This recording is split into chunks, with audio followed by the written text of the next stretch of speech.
Hi, I'm Violet Craft. I'm a fabric designer and a foundation paper piecing quilt pattern designer. I know, that's a lot. I love to work with foundation paper piecing patterns because of the accurate, crisp seams that you get with foundation paper piecing, and mostly because of the elaborate, intricate designs that you can prepare with simple techniques. It makes you look like you're a much better quilter than you are, and I love that about foundation paper piecing. I am known for my large, intricate patterns, such as the two that you see behind me, Forest Abstractions and the Giraffe. And today we're going to use this pattern, the Snail, to show you how I foundation paper piece. There are many techniques for foundation paper piecing out there, and I really feel that you should choose the one that's the best for you. I love my way the best. I will fight for it all day long, but I completely understand when someone else's way is better. So my hope is that you'll take away something new today that you haven't learned before that might help you along your way. So the first thing, when you get a foundation paper piecing pattern, you should have a few basic things. One will be a map that shows you where each of the pieces will go when you put your templates together. This over here is my guide that shows me where each fabric will go on each piece of the template.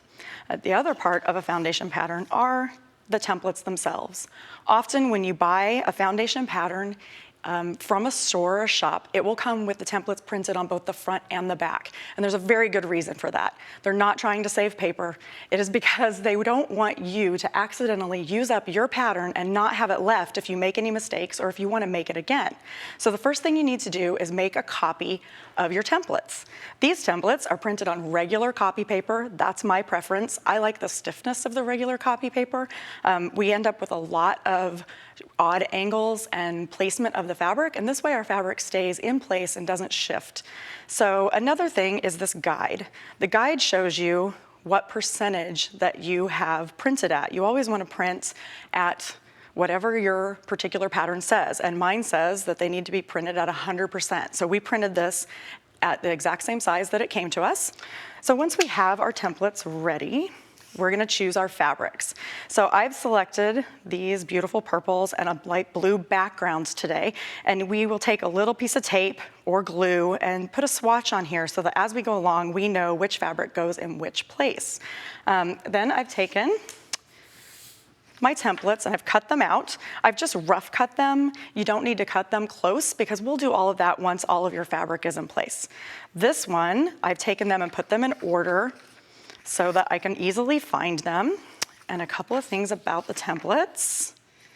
They should tell you which fabric goes where. Sometimes it's not printed on the template like this and it'll be in a chart and you can write it on there so that you know as you go.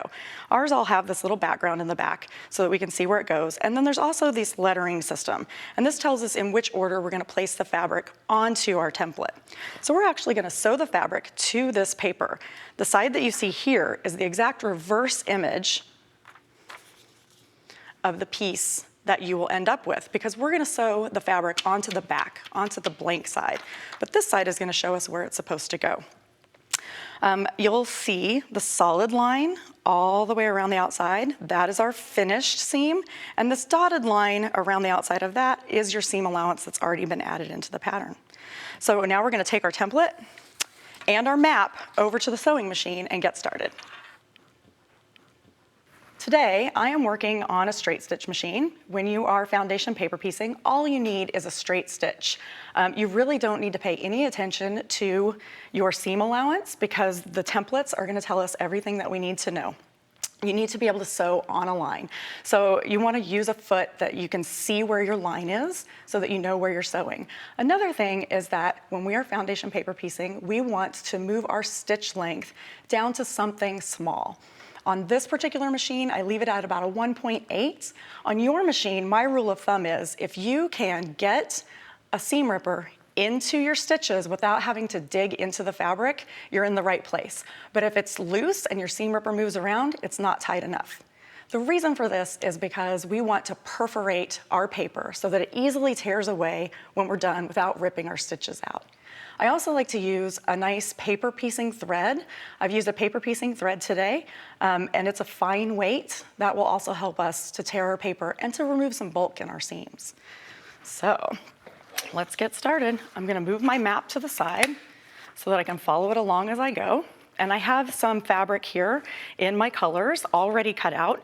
If you have scraps, I like to put them in order from the smallest scrap on the top to the largest on the bottom so that you can use the piece that you need as you go. And let's take a look at our template.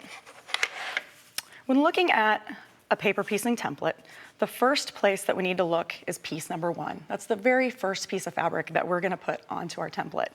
And the very first line that we're going to sew is in between piece 1 and 2, which we see right here. So I need a piece in my background color, right for you, which is the blue, that will fully cover this area. And we wanna make sure that we've got enough to cover seam allowance around it on all sides. We're actually going to place that onto the back and hold it in place. Now you could put a pin in at this point.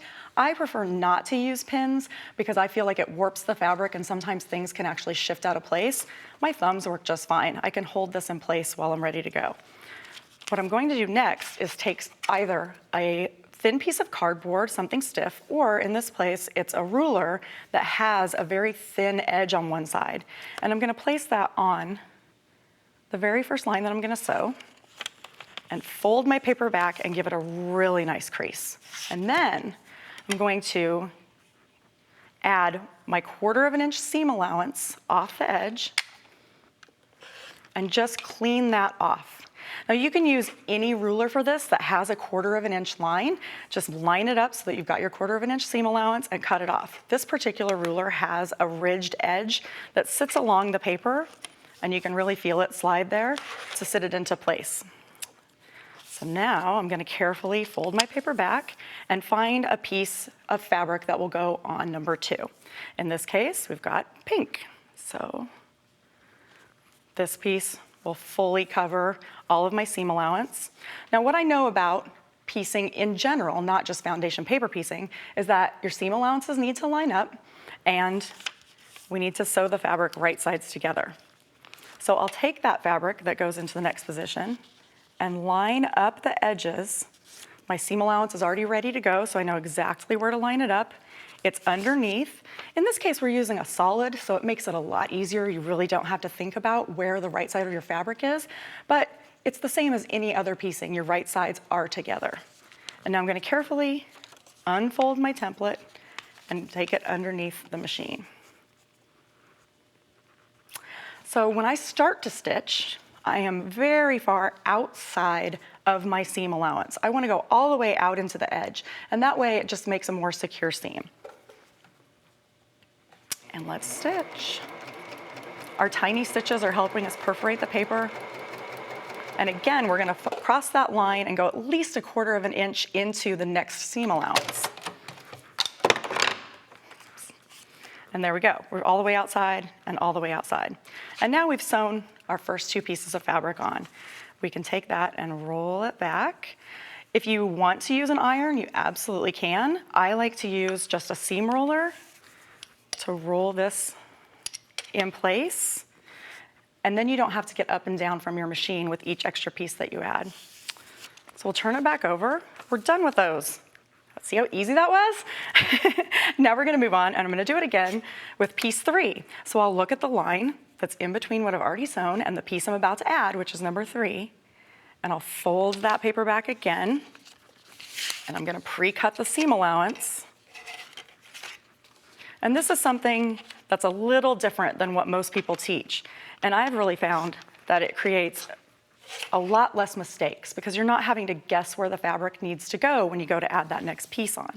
So now 3 is very similar to number 2. That piece is absolutely gonna fit. So we've already cut our seam allowance. All we have to do is put it on. Got it lined up. Fold our paper back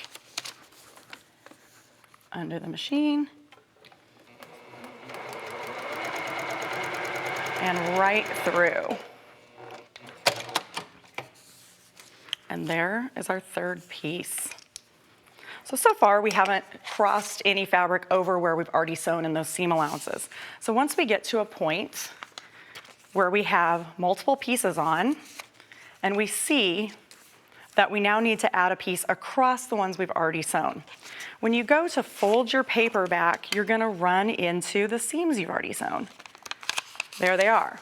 So you can go ahead and crease your paper underneath, and what you wanna do is just hold your stitches tightly and pull them back and just rip them right out of the paper. Because it doesn't matter if your seams are in the paper or not, it just matters that your thread stays in your fabric.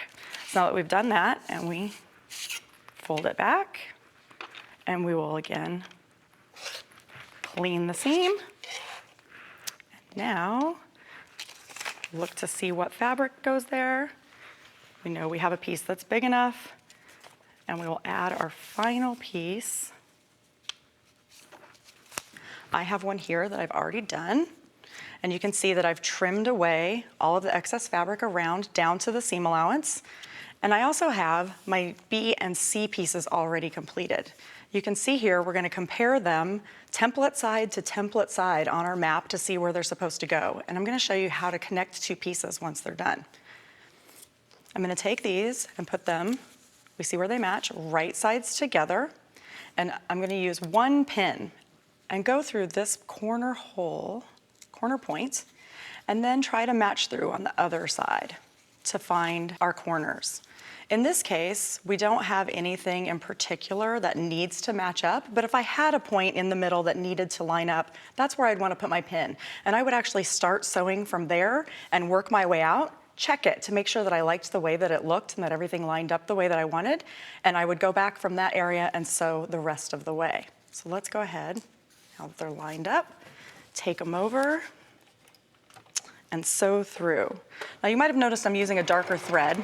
That is just so you can see it as we go. Normally I would use something that matches a lighter color. And I'm gonna go all the way through those seam allowances on both sides. Open up, and there we are. Our snail has a face. At this point, I like to tear these seam allowance papers out so that when you go to add more pieces on, you don't have those little bits of fabric there that have to be pulled out of the way when you go. So let's go take a look at our finished piece. This is our snail. Take a look at the back. This is what the back side looks like after we've torn out all of our paper. When you go to tear the paper out, you just want to hold the seams and gently pull it, and the paper will pull away from the outside edge and then work your way into the middle. And there it is. So I hope that maybe I've shown you some tips or tricks today or gotten you excited about foundation paper piecing so that you'll be excited about making your next project too.